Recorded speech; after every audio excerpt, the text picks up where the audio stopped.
오늘 말씀의 제목은 내가 만든 신 때문에 결국 내가 망가집니다. 몇 가지 질문을 하겠습니다. 우리는 혼자 있을 때 습관적으로 생각하는 것이 무엇입니까? 가만히 혼자 있을 때 속으로 기쁨과 안정을 얻는 대상이 무엇입니까? 다음 질문입니다. 주로 어디에 돈을 쓰고 계십니까? 가장 지출이 많은 곳이 어디입니까? 다음 질문입니다. 기도가 응답되지 않을 때 어떻게 반응하십니까? 기도한 대로 되지 않으면 분노가 폭발하거나 깊은 절망에 빠지지는 않습니까? 마지막 질문입니다. 내가 가장 통제하기 힘든 감정이 무엇입니까? 좀처럼 제어하기 힘든 감정이나 잘못된 줄을 알면서도 통제하지 못하는 감정은 무엇입니까? 제가 한 질문들은 모두 우상을 식별하는 법에 대한 질문들입니다. 내가 만든 신이라는 팀 켈러의 책에 나온 질문들입니다. 우상이란 과연 무엇일까요?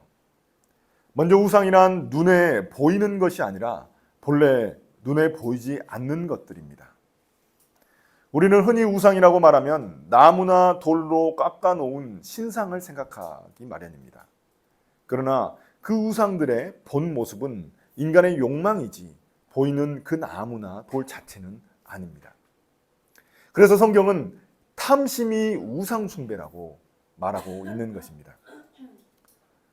또한 우상은 나쁜 것들이 아니라 대부분 꼭 필요하고 심지어 좋은 것들입니다. 삶에 꼭 필요하고 좋은 것들이기 때문에 우리는 우상에 빠지기 쉬운 것입니다. 팀 켈러는 자신의 책에서 우상들로서 거론한 것들이 있습니다. 자신의 소원, 사랑, 돈, 성취, 성공을 의미하죠. 권력, 문화와 종교를 들었습니다. 이런 것들이 나쁜 것들인가요? 결코 아닙니다. 모두 우리에게 필요한 것들이고 또 자연스럽고 좋은 것들입니다. 그런데 어느 순간 이러한 것들이 내 삶의 절대적인 것들로 변하여 우상이 되어버리는 것입니다. 하나님은 이러한 우상 숭배를 매우 중요하게 다루십니다. 10계명에서 제1계명이 무엇입니까? 바로 나 외에 다른 신들을 섬기지 말라는 것입니다. 제2계명도 어떠한 우상도 만들지 말고 절하지 말고 섬기지 말라는 것입니다. 왜 10계명의 첫 번째, 두 번째 명령이 우상 숭배에 관련된 것일까요? 그만큼 하나님과 우리의 관계를 깨뜨리는 데 있어 우상 숭배는 치명적이기 때문입니다. 또한 우리가 우상 숭배에 빠지기 너무나 쉽다는 것을 주님은 잘 알고 계시기 때문입니다. 오늘 말씀을 통해서 내 안에 은밀하게 숨겨놓은 우상들이 주님 앞에 드러나는 시간이 되기를 바랍니다. 오늘 말씀은 하나님이 이스라엘의 죄악을 고발하고 계시는 장면입니다. 특히 그들의 우상 숭배에 대해서 매우 신랄하게 비판하십니다. 그 우상 숭배 때문에 이스라엘은 결국 멸망하게 된 것입니다. 지금 이제 곧 바벨론의 이제 큰 침략을 앞두고 있거든요.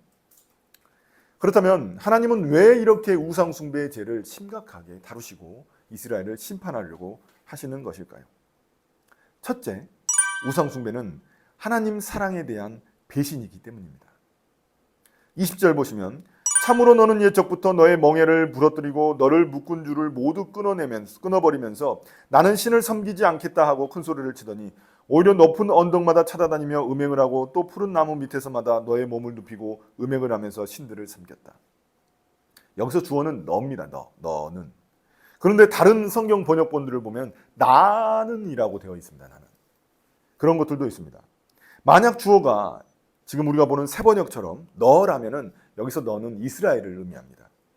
그러니까 여기서 이 멍에와 묶은 줄이라는 것은 이스라엘의 사명을 의미하고 있는 것입니다. 하나님이 이스라엘을 가나안 땅으로 인도하신 이유는 그 땅을 경작하여 하나님의 거룩한 땅으로 만들라는 것이었습니다.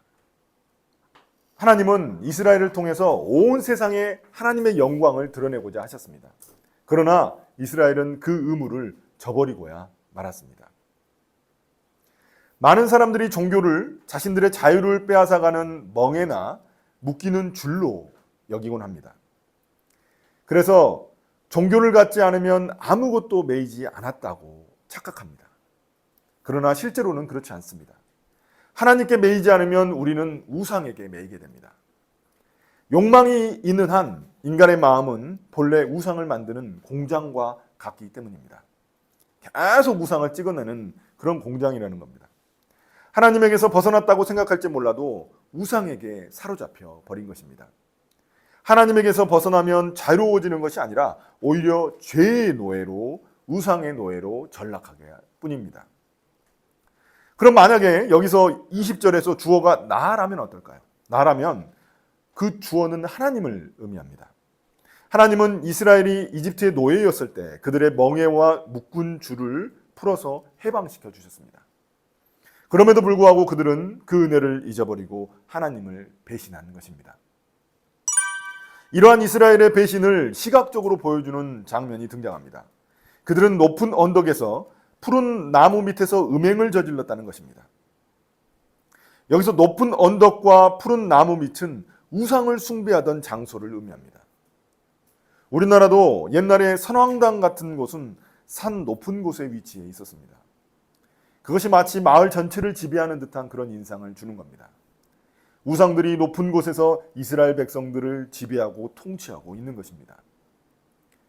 특히 푸른 나무 밑에서 음행은 바알신을 숭배할 때 행하던 성행위를 의미합니다. 이게 암시적인 의미가 아니라 실제 성행위를 의미합니다. 바알신은 폭풍의 신이자 비를 가져오는 신으로서 가나안 지방에서 오랫동안 숭배되어 오던 신입니다.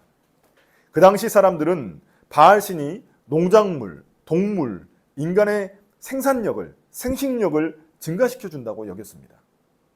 풍요와 다산이 부와 성공의 기준이었기 때문에 많은 이들이 이런 바알신을 섬기게 된 것입니다.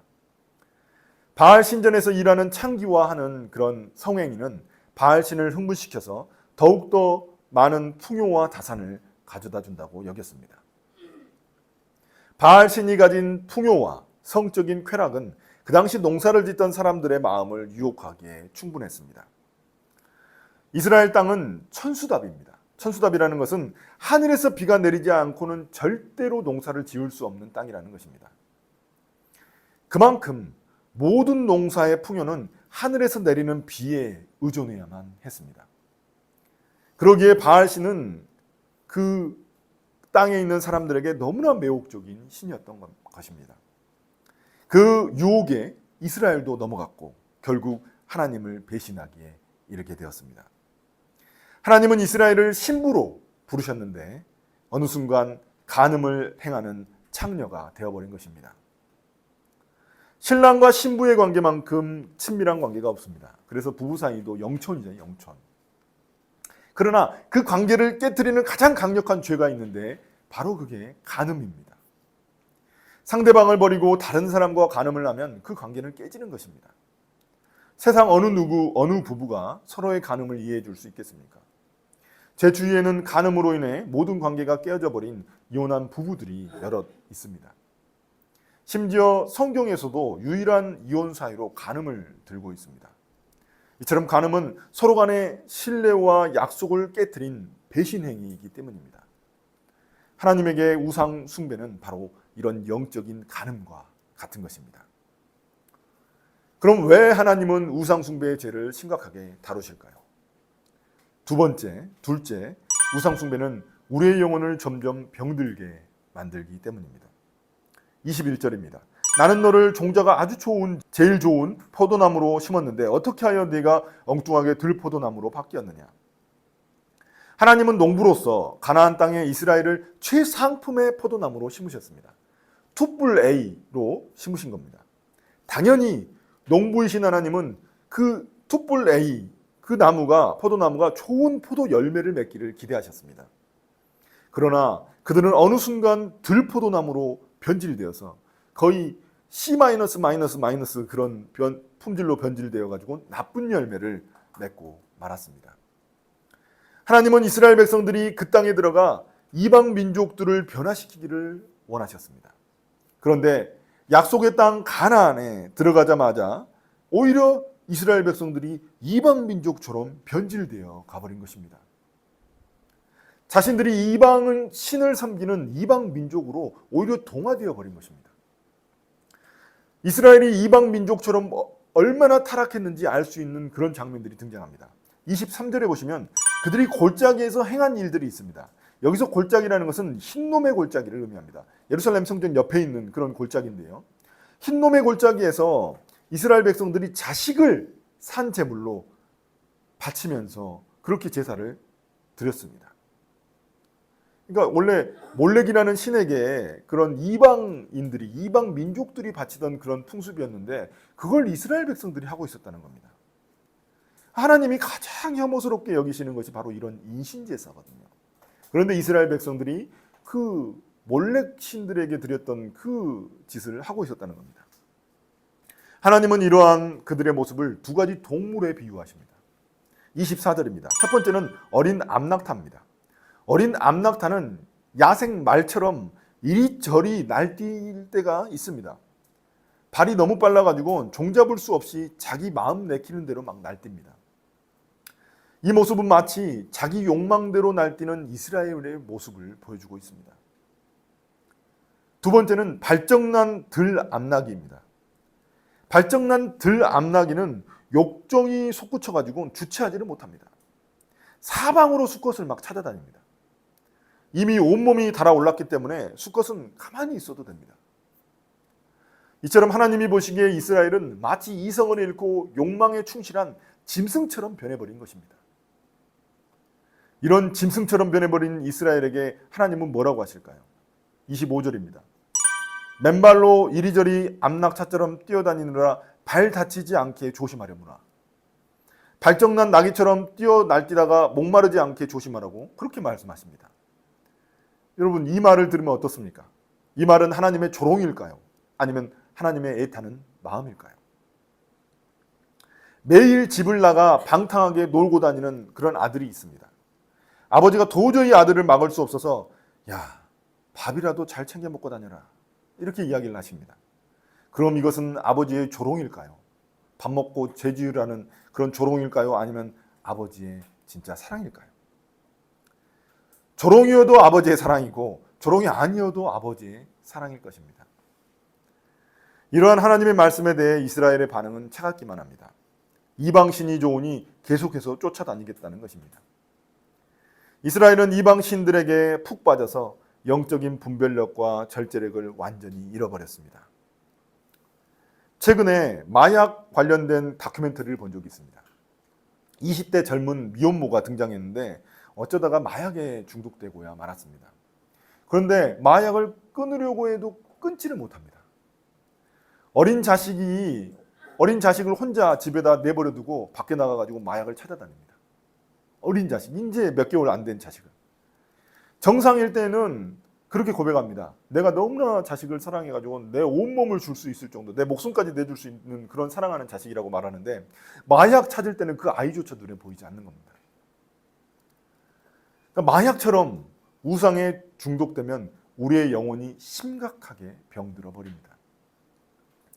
우상은 나도 모르게 그 힘에 이끌려 스스로를 통제할 수 없게 만듭니다.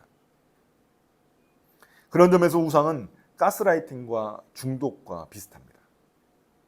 지배당하는 것이고 스스로 통제가 불가능하게 되는 것입니다.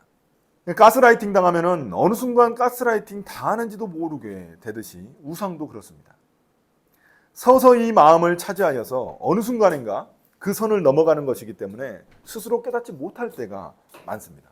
제가 말씀드렸다시피 우상은 나쁜 게 아니고 좋은 것들이고 우리 삶에 필요한 것들입니다. 그러니까 오히려 어느 순간인가 내 마음의 선을 넘어가 버려가지고 스스로 깨닫지 못하게 되는 겁니다.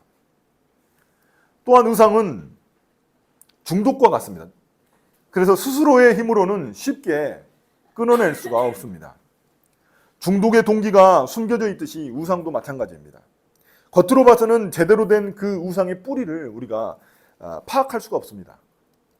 돈을 숭배하는 것처럼 보이지만 진짜 우상은 돈이 아니라 누군가의 인정이거나 두려움일 수도 있습니다.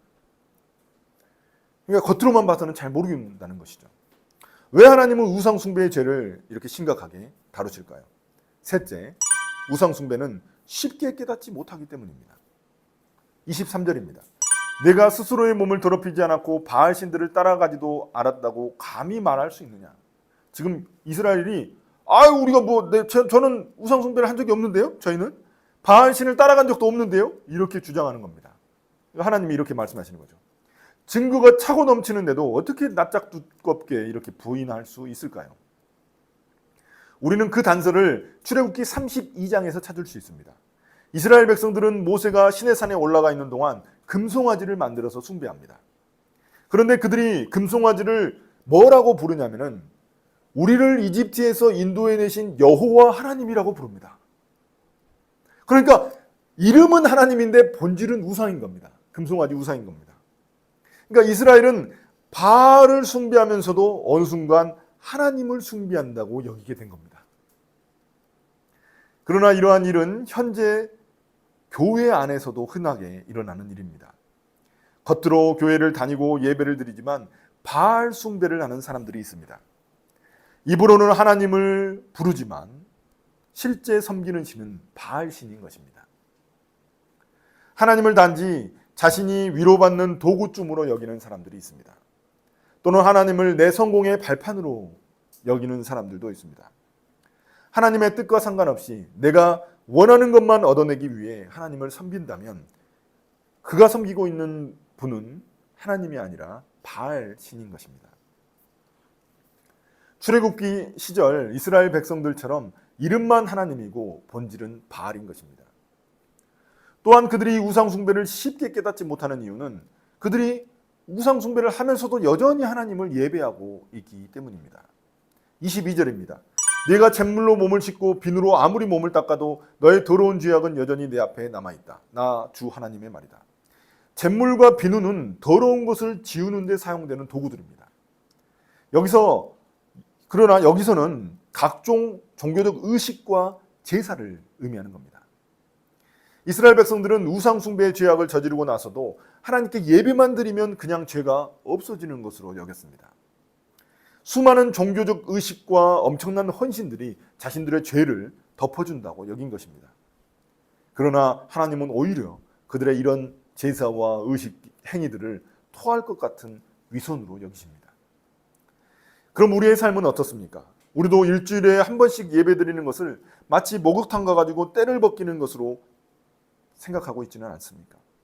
삶에서 아무런 죄책감 없이 죄악을 저지르고 나서 주일날 예배드리는 것으로 퉁치고 있지는 않습니까? 헌금하고 찬양하고 성찬식 하는 것으로 내 죄를 덮고 있지는 않습니까? 예배를 마치 면죄부처럼 생각하고 있지는 않습니까?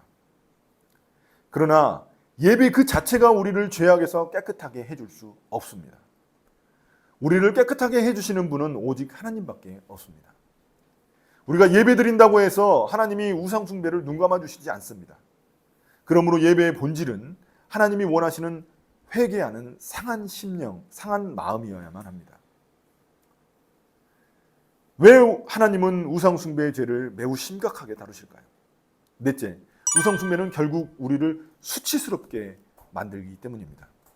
27절입니다. 이스라엘 백성들은 나무와 돌을 우상 숭배하면서 나의 아버지와 어머니라고 부릅니다.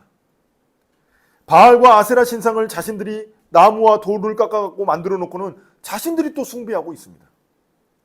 자신들을 낳은 하나님 아버지를 잊어버리고 나무와 돌로 만든 우상을 아버지, 어머니라고 부릅니다. 이런 어리석음이 어디 있습니까? 자신들이 나무를 깎아갖고 만들어가지고 자신들이 숭배하는 그런 어리석은 짓이 어디 있겠습니까?